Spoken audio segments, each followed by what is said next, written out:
Immanuel Kant, figura icónica de la filosofía occidental, nació el 22 de abril de 1724 en la ciudad prusiana de Königsberg, actual Kaliningrado, Rusia, hijo de Johann Georg Kant, un modesto artesano fabricante de sillas de montar, y Ana Regina Reuter, una mujer devota del pietismo luterano.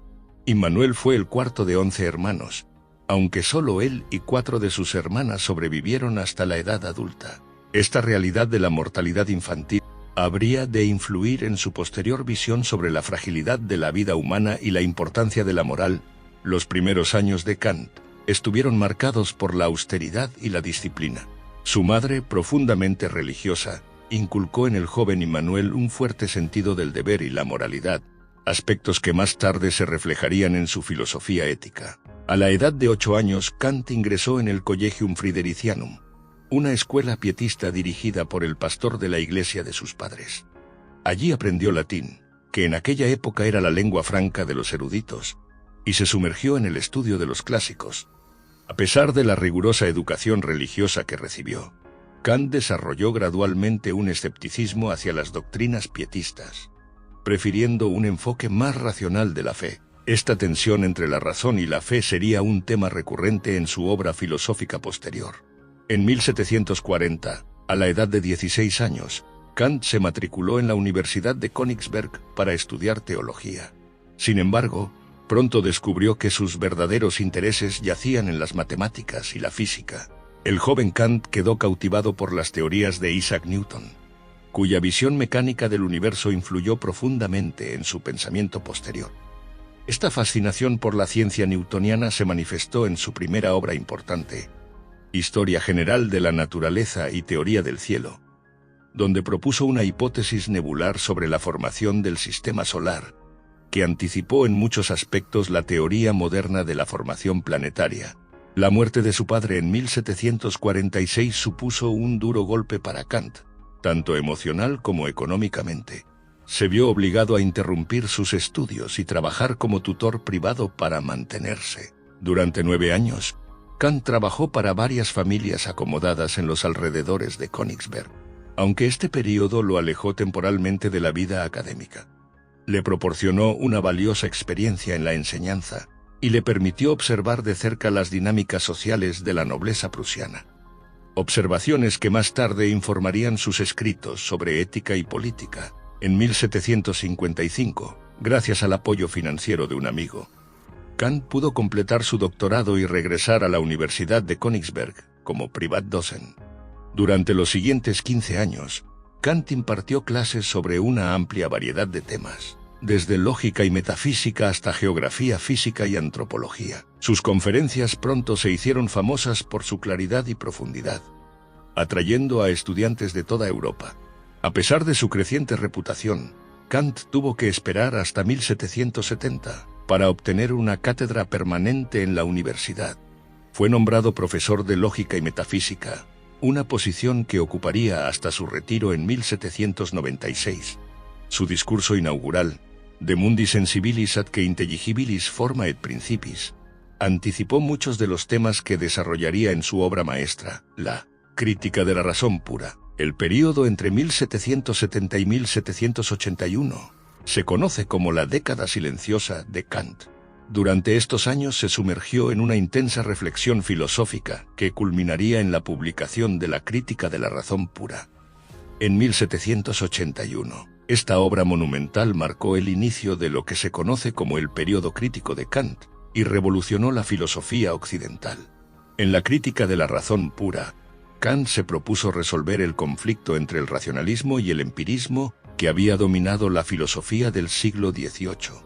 Argumentó que, si bien todo nuestro conocimiento comienza con la experiencia, no todo se deriva de ella. Introdujo la idea de que nuestra mente impone ciertas estructuras a priori sobre nuestras percepciones, dando forma a nuestra experiencia del mundo. Esta revolución copernicana en filosofía cambió fundamentalmente la manera en que entendemos la relación entre la mente humana y la realidad exterior. Kant siguió la Crítica de la razón pura con otras obras críticas importantes, la Crítica de la razón práctica y la Crítica del juicio. En la Crítica de la razón práctica, Kant desarrolló su famosa teoría ética basada en el imperativo categórico. Argumentó que la moralidad debe basarse en principios universales y racionales, no en las consecuencias de nuestras acciones o en nuestras emociones. El imperativo categórico, formulado como actúa solo según aquella máxima por la cual puedas querer que al mismo tiempo se convierta en ley universal, se convirtió en uno de los principios más influyentes en la historia de la ética. La crítica del juicio abordó cuestiones de estética y teleología. Kant exploró la naturaleza de los juicios sobre la belleza y lo sublime, argumentando que estos juicios, aunque subjetivos, tienen una pretensión de universalidad. También examinó la idea de propósito en la naturaleza, sentando las bases para futuras discusiones sobre la filosofía de la biología. A lo largo de su vida, Kant mantuvo una rutina notoriamente regular. Se levantaba a las 5 de la mañana, daba clases por la mañana, escribía por la tarde y daba un paseo a las 3:30 p.m. todos los días, tan puntual que se decía que los habitantes de Königsberg ajustaban sus relojes según sus paseos. Esta regularidad se convirtió en una leyenda local y reflejaba la disciplina y el orden que Kant valoraba tanto en su vida como en su filosofía. A pesar de su fama creciente, Kant llevó una vida modesta y nunca se casó. Su dedicación a la filosofía era total, y se dice que solo 2 veces en su vida alteró su rutina. Una vez cuando se entretuvo leyendo el Emilio de Rousseau, y otra cuando se distrajo por las noticias de la Revolución Francesa, un evento que siguió con gran interés y que inicialmente apoyó con entusiasmo. En sus últimos años, Kant publicó obras importantes sobre religión, derecho y política. La religión dentro de los límites de la mera razón provocó la censura del gobierno prusiano por su interpretación racionalista del cristianismo. Hacia la paz perpetua, propuso un sistema de gobierno mundial para asegurar la paz internacional. Ideas que siguen siendo relevantes en las discusiones contemporáneas sobre relaciones internacionales. La salud de Kant comenzó a declinar en la década de 1790. Su vista se deterioró, lo que dificultó su lectura y escritura. En 1796 dio su última clase en la universidad. Sin embargo, continuó trabajando en sus escritos filosóficos hasta el final de su vida. Su última obra importante, el inacabado Opus Posthumum, fue un intento de unificar su filosofía teórica y práctica. Immanuel Kant falleció el 12 de febrero de 1804, a la edad de 79 años. Sus últimas palabras, "Es is gut", han sido interpretadas como una expresión de satisfacción por una vida dedicada a la búsqueda de la verdad y la sabiduría. Su funeral fue un evento importante en Königsberg, con la universidad y la ciudad rindiéndole homenaje. El legado de Kant es inmenso y perdurable. Su filosofía crítica sentó las bases para gran parte del pensamiento filosófico posterior. Filósofos como Fichte, Schelling y Hegel desarrollaron sus sistemas idealistas en diálogo con las ideas de Kant. El neocantismo del siglo XVI revivió el interés por su obra, y en el siglo XX, filósofos tan diversos como Martin Heidegger y John Rawls reconocieron su deuda con el pensamiento kantiano. La influencia de Kant se extiende mucho más allá de la filosofía académica. Sus ideas sobre la dignidad humana y la autonomía moral han sido fundamentales en el desarrollo de los conceptos modernos de derechos humanos y democracia. Su visión de una federación mundial de estados para asegurar la paz internacional anticipó en muchos aspectos la creación de las Naciones Unidas. En el campo de la ciencia, la insistencia de Kant en los límites del conocimiento humano y en el papel activo de la mente en la estructuración de la experiencia ha tenido un impacto duradero. Algunos han visto paralelismos entre las ideas de Kant sobre el espacio y el tiempo y aspectos de la teoría de la relatividad de Einstein. Incluso en la cultura popular, la influencia de Kant es perceptible.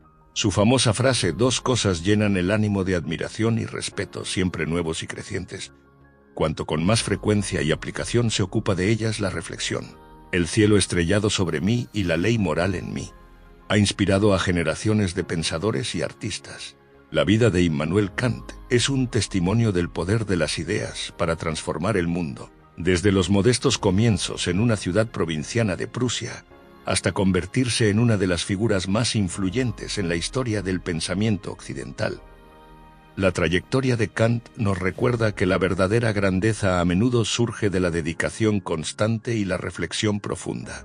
Su legado continúa desafiándonos a pensar críticamente sobre los fundamentos de nuestro conocimiento, nuestros valores morales y nuestra comprensión del mundo que nos rodea, inspirando a nuevas generaciones de pensadores a explorar los límites de la razón humana y la naturaleza de la realidad.